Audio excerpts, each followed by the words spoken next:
Daily Manna from the Torah by Dr. Ketriel Blad.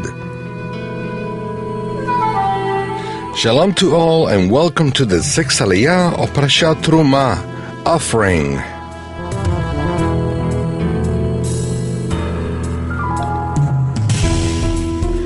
This 6th Aliyah is found in Exodus 27 from verses 1 through 8.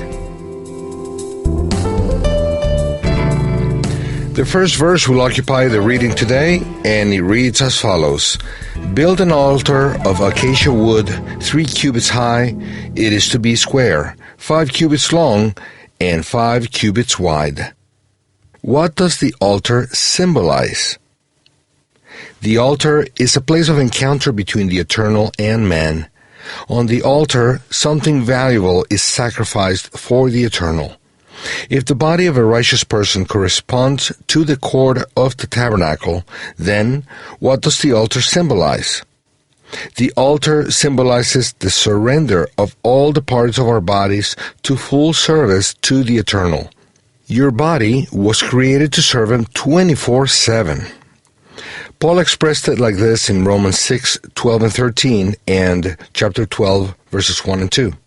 Therefore, do not let sin reign in your mortal body so that you obey its evil desires.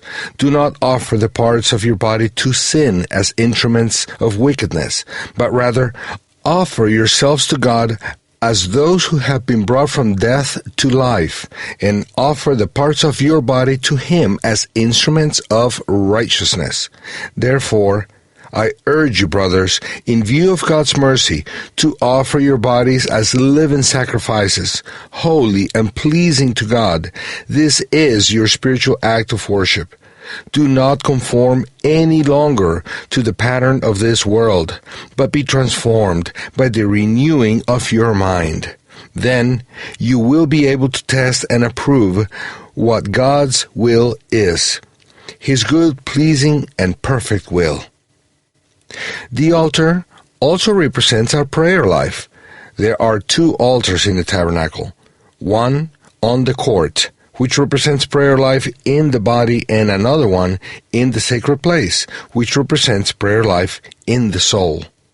The one who surrenders his tongue to pray in unknown languages supernaturally by the Spirit of the Eternal, what is commonly known as speaking in tongues, is offering sacrifices upon the altar of the cord of his body.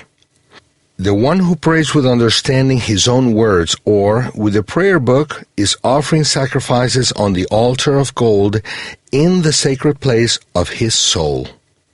Both kinds of prayers are necessary for the good functioning of our service to the eternal, as it is written in 1 Corinthians 14, verse 15. So what shall I do? I will pray with my spirit, but I will also pray with my mind. I will sing with my spirit, but I will also sing with my mind. Dear disciple of the Messiah, let the Eternal fill you with His Spirit and speak in tongues by the Spirit every day.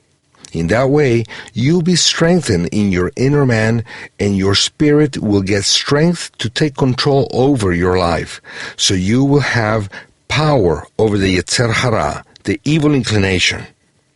Hazak ubaruch, be strong and blessed. Shalom.